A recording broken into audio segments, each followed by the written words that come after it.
Di ujung utara semenanjung Korea, berdiri sebuah negara yang selama puluhan tahun menjadi salah satu tempat paling tertutup di dunia, Korea Utara. Negara ini secara resmi bernama Republik Demokratik Rakyat Korea, DPRK.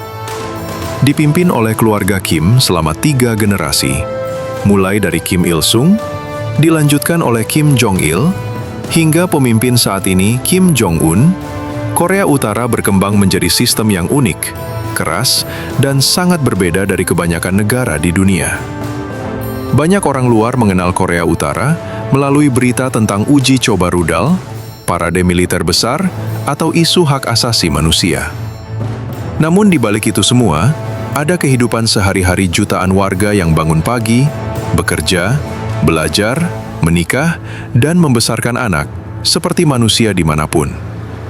Naskah ini mencoba menggambarkan kehidupan di Korea Utara secara menyeluruh, dari sistem politik, pendidikan, ekonomi, budaya, hingga kehidupan sosial warganya. Kali ini kita explore bagaimana kehidupan di negara yang paling misterius dan paling tertutup di dunia. Ambil posisi ternyaman kalian, agar bisa menonton video ini sampai dengan selesai. Dan selamat menyaksikan.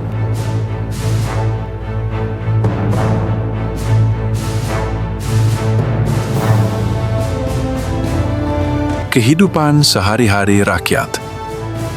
Kehidupan rakyat Korea Utara sangat bergantung pada negara. Pemerintah menyediakan perumahan, pekerjaan, pendidikan, dan layanan kesehatan. Namun, distribusi sumber daya tidak selalu merata. Di kota besar seperti Pyongyang, kehidupan terlihat lebih modern.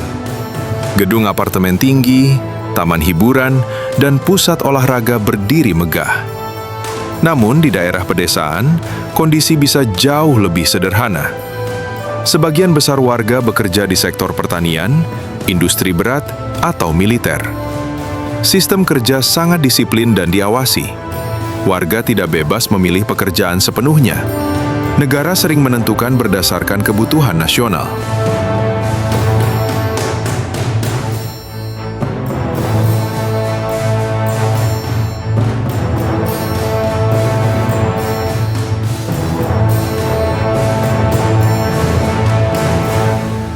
Sistem politik dan kepemimpinan, Korea Utara menganut ideologi Juche, sebuah konsep kemandirian nasional yang diperkenalkan oleh Kim Il-sung. Ideologi ini menekankan bahwa rakyat adalah tuan atas revolusi dan pembangunan. Tetapi dalam praktiknya, kekuasaan sangat terpusat pada pemimpin tertinggi. Pemimpin negara disebut sebagai pemimpin tertinggi dan memiliki kontrol hampir penuh atas militer, partai, dan pemerintahan. Partai yang berkuasa adalah Partai Pekerja Korea. Warga sejak kecil diajarkan untuk menghormati dan memuja pemimpin. Potret Kim Il-sung dan Kim Jong-il wajib dipasang di hampir setiap rumah dan gedung. Pemerintah mengadakan berbagai upacara, peringatan, dan parade besar, terutama di ibu kota Pyongyang.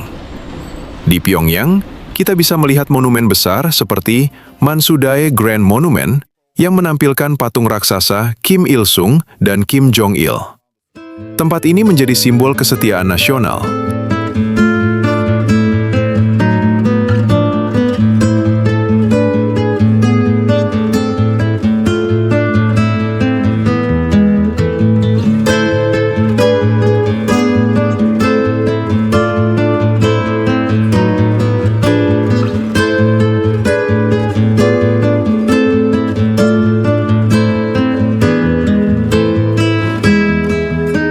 Sistem Songbun, kelas sosial.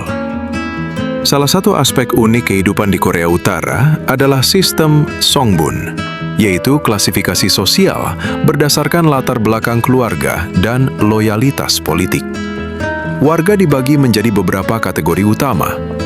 Kelas inti, loyal. Kelas ragu-ragu. Kelas bermusuhan. Songbun memengaruhi hampir semua aspek kehidupan.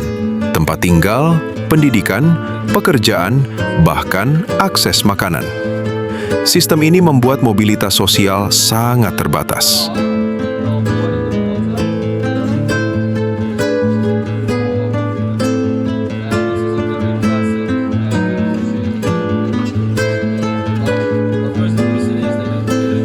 Ekonomi dan tantangan pangan.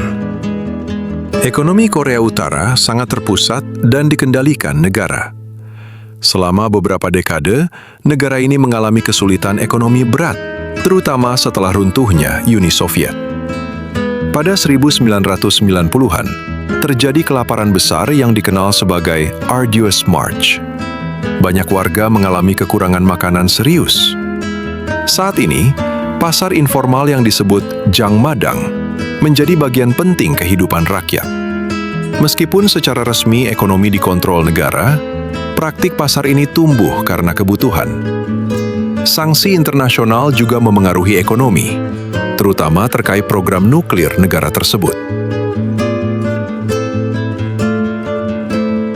Media dan informasi. Akses informasi sangat dibatasi. Televisi dan radio hanya menyiarkan saluran resmi pemerintah. Internet global hampir tidak tersedia bagi masyarakat umum. Sebagian kecil pejabat dan elit memiliki akses terbatas ke jaringan intranet nasional. Konten asing, terutama dari Korea Selatan, dianggap ilegal. Budaya dan seni. Meski tertutup, Korea Utara memiliki budaya yang kuat. Musik patriotik, pertunjukan massal, dan festival besar sering diadakan. Salah satu pertunjukan terkenal adalah Mass Games, Arirang Festival, yang menampilkan ribuan peserta dalam koreografi spektakuler.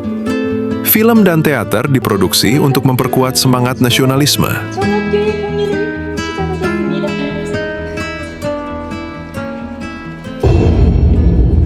Kehidupan di perbatasan. Perbatasan paling terkenal adalah Zona Demilitarisasi, DMZ, antara Korea Utara dan Korea Selatan. Wilayah ini menjadi simbol pembagian Korea sejak Perang Korea 1950 sampai 1953. Hubungan kedua negara sering tegang, tetapi kadang terjadi dialog dan pertemuan diplomatik.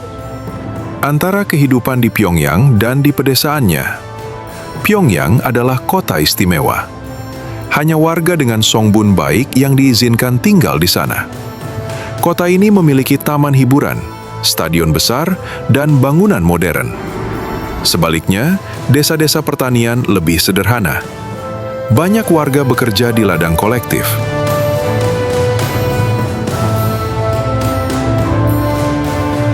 Agama dan kepercayaan. Secara resmi, negara mengizinkan kebebasan beragama, tetapi prakteknya sangat dibatasi. Negara menganut ateisme resmi. Sebagian kecil gereja dan kuil ada di Pyongyang, tetapi sering dianggap sebagai simbol untuk dunia luar. Hak asasi manusia. Isu hak asasi manusia sering menjadi sorotan komunitas internasional. Banyak laporan tentang pembatasan kebebasan berbicara, bergerak, dan berekspresi. Pemerintah Korea Utara menolak tuduhan tersebut dan menyebutnya propaganda asing.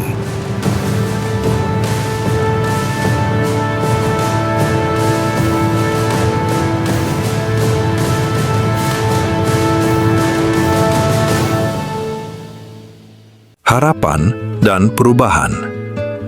Dalam beberapa tahun terakhir, ada tanda-tanda perubahan kecil, seperti pertumbuhan pasar lokal dan sedikit modernisasi di Pyongyang. Namun, sistem politik inti tetap kuat dan terpusat. Kehidupan di Korea Utara adalah perpaduan antara disiplin negara, ideologi kuat, keterbatasan, dan ketahanan rakyatnya. Di balik citra militer dan politik yang keras, terdapat jutaan manusia dengan impian, keluarga, dan kehidupan sehari-hari. Negara ini tetap menjadi salah satu tempat paling misterius di dunia, di mana realitas seringkali berbeda dari persepsi luar.